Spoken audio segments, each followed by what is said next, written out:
Bien, nous allons illustrer ici l'inscription, ou plutôt la préinscription d'un néo-bachelier existant dans le fichier d'importation transmis par Campus SM.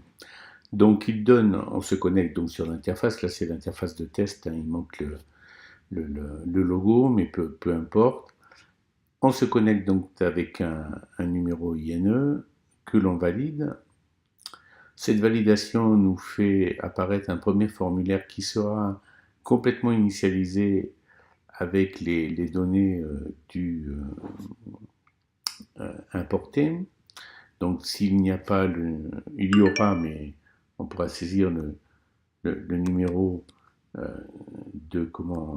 d'identité nationale, c'est un numéro bidon hein, de 13 caractères.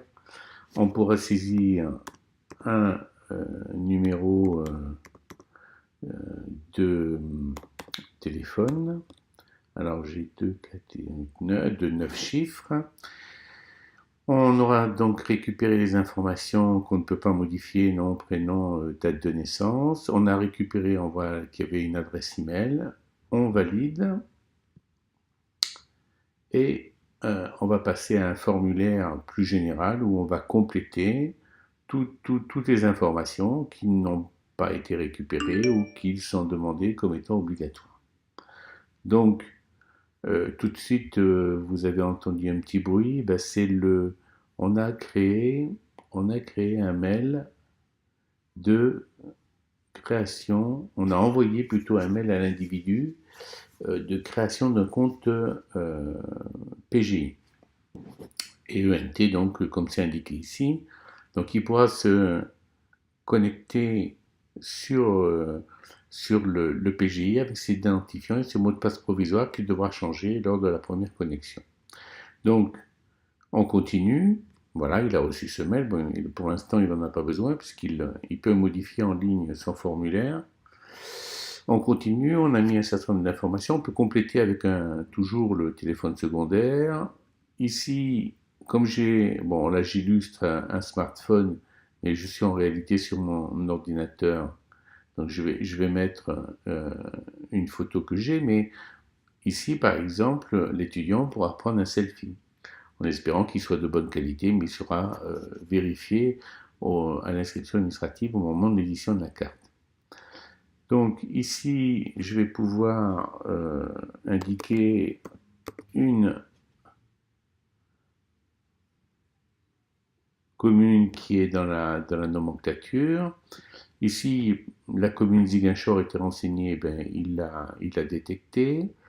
Je vais mettre un complément concernant cette adresse en ville.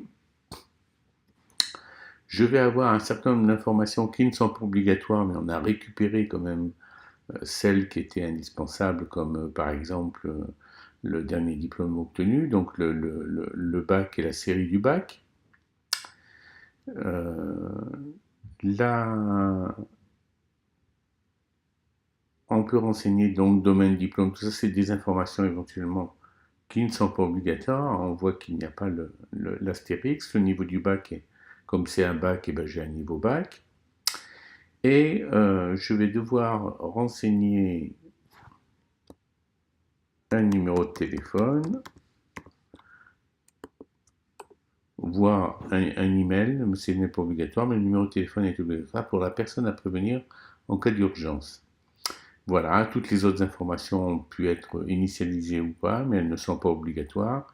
J'enregistre et tout simplement, j'ai la possibilité, il a détecté dans le fichier que j'étais affecté dans telle filière, c'est-à-dire dans telle formation, en première année, eh bien, puisque j'ai un niveau bac, hein, et je vais donc confirmer et dire j'envoie. Alors on aurait pu le faire automatiquement, c'est-à-dire masquer cette opération-là à l'étudiant, mais ça permet de la valider en quelque sorte. Enfin, vous verrez ce que vous souhaitez en faire. Toujours est-il que on envoie ceci et ça va donc générer une préinscription et la délivrance de ce qu'on appelle le passeport ENT, c'est-à-dire en fin de compte Là, véritablement, on a vu qu'il avait eu un identifiant PGI im.o avec un mot de passe provisoire, mais là, en plus, on vient de lui créer une adresse G Suite dans le domaine réservé aux étudiants. Donc, un compte G Suite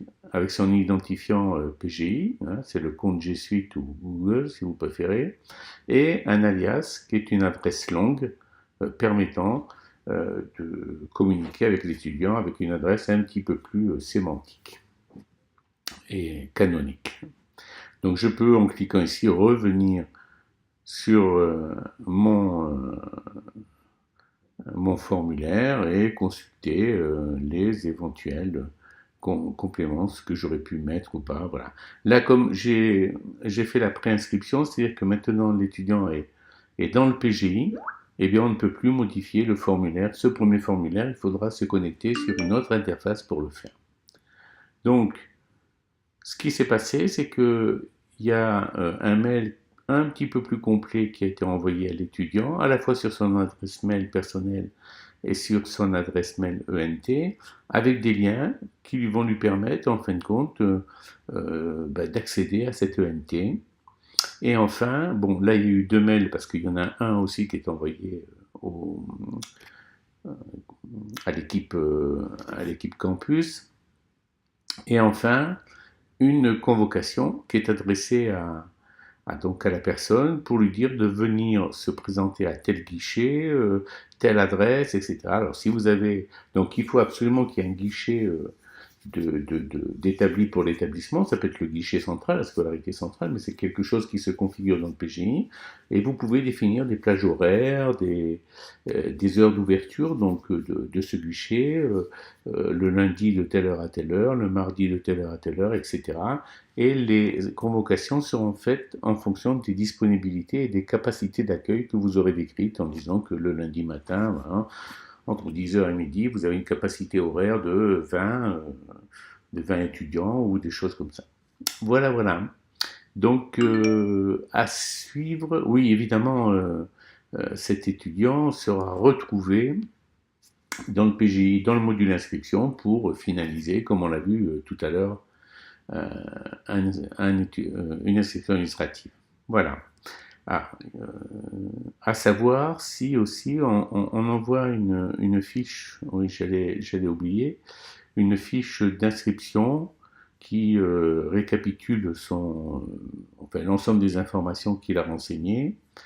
Et on envoie aussi, alors ça ce sera à vous de voir si on lui envoie comme il a déjà payé, hein, dans le document dans l'importation des étudiants que l'on fait dans le PGI, il est indiqué qu'ils ont payé 25 000 francs CFA, donc leur droit d'inscription, à savoir si vous souhaitez qu'on leur adresse une facture ou une quittance. Ça, on aura besoin que vous nous le disiez.